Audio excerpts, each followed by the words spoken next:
दौरा चीन पर मौजूद सदर आसिफ अली जरदारी ने चीनी वज़ीर आज़म से मुलाकात की। इस मौके पर मुख्तलिफ MOUs पर दस्तखत किए गए। ठट्टा सीमेंट कंपनी और चीन के शेंगोंग कंस्ट्रक्शन ग्रुप के माबैन MOU पर दस्तखत हुए। पाकिस्तान में सीमेंट की पैदावार में 5000 टन यौमिया इजाफे के लिए प्रोडक्शन लाइन लगाई जाएगी। महकमे तवानाई सिंध और चीन की मिंगयांग काबिल तजदीद तवानाई कंपनी के माबैन MOU पर दस्तखत हुए, जिसके तहत पाकिस्तान में काबिल तजदीद तवानाई के मुख्तलिफ मनसूबों पर ताउन किया जाएगा।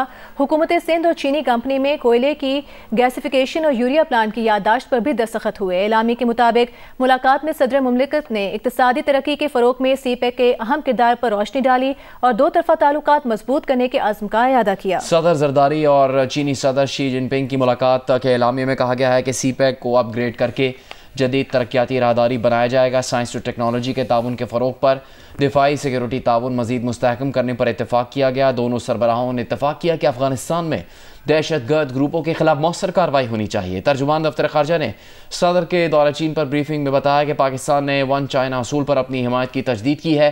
पाकिस्तान हांगकॉन्ग, जनूबी चीन समंदर, सिंकियांग और चीन की पॉलिसी की हिमायत करता है। वज़ीर आज़म शहबाज शरीफ ने इस्लामाबाद में मौलाना फजलुर रहमान के घर जाकर उनसे मुलाकात की, उनकी तीमारदारी की और सेहत के लिए दुआ की।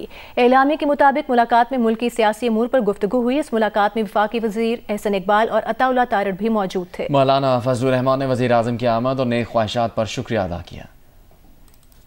बानी PTI ने अडयाला जेल में पार्टी रहनुमा से मुलाकात में एक बार फिर वज़ीर आला खैबर पख्तूनख्वा अली अमीन गंडापुर पर नाराज़गी का इजहार किया है। ज़राए के मुताबिक मुलाकात में बानी PTI ने कहा कि अली अमीन को नया IG तस्लीम नहीं करना चाहिए था। उन्होंने ये भी कहा कि मोहसिन नकवी से अली अमीन और हमारे साथी कैसे मुलाकात कर सकते हैं। बानी PTI ने रहनुमाओं के जरिए जुनेद अकबर को पैगाम भिजवा दिया। ज़राए के मुताबिक इन ख्यालात का इजहार बानी PTI ने मुलाकात के लिए आए सलमान अकरम राजा, शाह महमूद कुरैशी, शिबली फराज और कंवल शोज़ब से गुफ्तगू में किया। दूसरी जानिब GO न्यूज़ से गुफ्तगू में वज़ीर आला खैबर पख्तूनख्वा अली अमीन गंडापुर ने कहा कि 8 फरवरी को यौम स्याह पर भरपूर एहतजाज किया जाएगा।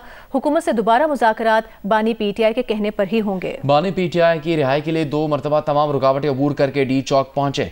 बहैसियत वज़ीर आला और पार्टी सदर एहतजाज में फ्रंट पर खड़े हुए, जबकि साबिक वज़ीर आला महमूद खान एहतजाज में शिरकत भी नहीं करते थे। बानी PTI ने जुनेद अकबर को क्या पैगाम भिजवाया है, अहम तफसीलात देखिए रात 10 बजे की हेडलाइंस के बाद प्रोग्राम आज शाहजेब खानजादा के साथ में। तहरीक इंसाफ के रहनुमा शाह महमूद कुरैशी ने कहा है कि इस वक्त कौमी एजेंडे की ज़रूरत है, कवी एजेंडे की ज़रूरत है। एक बड़ा कौमी मुआहिदा होना चाहिए। तमाम जमातें आज़ादाना और खुद मुख्तार इलेक्शन कमीशन पर इत्तफाक करें। अडयाला जेल में मीडिया से गुफ्तगू में कहा कि खुद मुख्तार अदलिया और मीडिया से किसी को कोई नुकसान नहीं होगा। मुस्लिम लीग नून और पीपल्स पार्टी ने मिलकर जमहूरियत को नुकसान पहुँचाया। उन्होंने पैक में तरमीम करके मुल्क में आज़ादी इजहार राय का गला घोंटा। शाह महमूद कुरैशी ने यह भी कहा कि लोगों को बिला वजह ट्रंप से तवक्कुआत नहीं बांधनी चाहिए। हमें रिहाई अपने मौके और मुकदमात की पैरवी से मिल सकती है। अमरीकी सदर डोनाल्ड ट्रंप ने कहा है कि जंग खत्म होने के बाद इसराइल गजा की पट्टी अमरीका के हवाले कर देगा। एक बयान में डोनाल्ड ट्रंप का कहना था कि फ़लस्तीनी शहरी खित्ते में कहीं ज़्यादा महफूज और खूबसूरत कम्युनिटीज़ में आबाद होंगे। अमरीका दुनिया के बेहतरीन तरक्याती इदारों के साथ मिलकर एहतियात से गजा पट्टी की तामीर शुरू करेगा। तामीर नौ के बाद गजा पट्टी अपनी नौयत का सबसे अजीम और शानदार मनसूबा होगा। अमरीका को वहाँ किसी फौजी की ज़रूरत नहीं पड़ेगी। खित्ते में इस्तेहकाम आएगा। अमरीकी सदर डोनाल्ड ट्रंप की इसराइल के लिए कभी ना खत्म होने वाली हिमायत की बेशुमार मिसालें हैं। अमरीकी सदर डोनाल्ड ट्रंप ने हिजबुल्लाह पर मजीद पाबंदियां आयद की। ईरान के साथ आलमी ताकतों के जौहरी मुआहदे से दस्तबरदार होकर ईरान पर पाबंदियां लगाईं। ईरान के पासदारान इनकलाब को दहशतगर्द गिरोह करार दिया। पासदारान इनकलाब के कमांडर कासिम सुलेमानी को कत्ल करवाया। आलमी अदालत इंसाफ ने इसराइली जंगी जराइम की तहकीकात की बात की तो अदालती एहलकारों पर पाबंदियां लगा दी। अक़वाम मुत्तहिदा और इसराइल में इंतहाई इसराइल नवाज अफराद को सफीरों के तौर पर नामजद किया। फलस्तीनी महाजिरीन के लिए अक़वाम मुत्तहिदा की एजेंसी UNRWA की फंडिंग बंद कर दी। अक़वाम मुत्तहिदा में इसराइल मुखालिफ करारदादों के खिलाफ वोट दिया। इसराइल के साथ ताल्लुकात की बहाली के लिए अरब ममालिक पर इब्राहिमी मुआहदे के जरिए दबाव डाला। अमरीकी सिफारत खाना तल अबीब से यरूशलेम मुंतकिल किया। गोलान की पहाड़ियों को इसराइली इलाका करार दिया। मकबूजा फलस्तीनी इलाकों में गैर कानूनी इसराइली बस्तियों की हिमायत की। यरूशलेम बशमूल मकबूजा मशरकी यरूशलेम को इसराइल का दारुल हुकूमत करार दिया और फलस्तीनी रियासत के क़याम के मंसूबे के खिलाफ मुतनाज़ अमन मंसूबा पेश किया। अमरीकी खुफिया एजेंसी CIA ने अपनी पूरी वर्कफोर्स को गोल्डन हैंडशेक की पेशकश कर दी है ताकि एजेंसी को ट्रंप की तरजीहात के मुताबिक ढाला जा सके।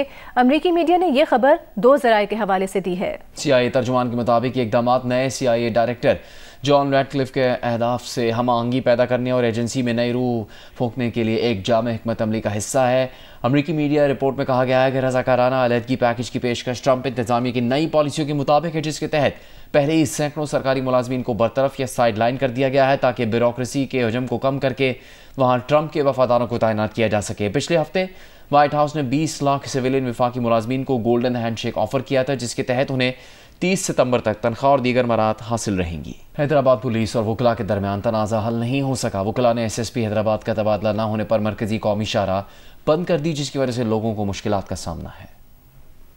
हैदराबाद पुलिस और वकला के दरमियान कशीदगी बढ़ती जा रही है। SSP का तबादला न होने पर आज फिर वकला ने SSP ऑफिस में एहतजाज के बाद कौमी शाहराह पर धरना दे दिया। एहतजाजी धरने के बाइस कराची से अंदरूनी मुल्क आने और जाने वाली ट्रैफिक मुअत्तल हो गई। हमारे बच्चे रो रहे हैं, हम इतने परेशान हैं कि आपको क्या पता। इनका मसला है, आपस में ये लोग मसला सोल्व करे ना यार, रास्ता रोकने का तो कोई फायदा नहीं है। सदर और general secretary high court bar association का कहना है कि SSP का तबादला कर दिया जाए, वकला पुरम तरीके से घर चले जाएंगे, वरना एहतजाज जारी रहेगा। हमारा मुतालबा ये होगा कि जो DIG साहब ने हमारे साथ कमिटमेंट की थी, उसने मिस कमिटमेंट की है, उसको भी ट्रांसफर करें। DIG साहब ने आज हमसे वादा किया था कि मैं आके आज SSP साहब का ट्रांसफर आप लोगों के हवाले करूंगा। हम इंतजार करते रहे, अगर ये नहीं हुआ तो ये मुल्क गिर हड़ताल हो जाएगी, मुल्क गिर तहरीक होगी। दूसरी जानिब वकला के रवैये के खिलाफ हैदराबाद के मुख्तलिफ थानों के SHOs ने गुज़िश्ता रोज एहतजाजन छुट्टियों पर जाने की दरख्वास्त दे दी थी, जिसको DIG ने मुस्तरद और ड्यूटी पर वापस जाने का हुक्म दिया था।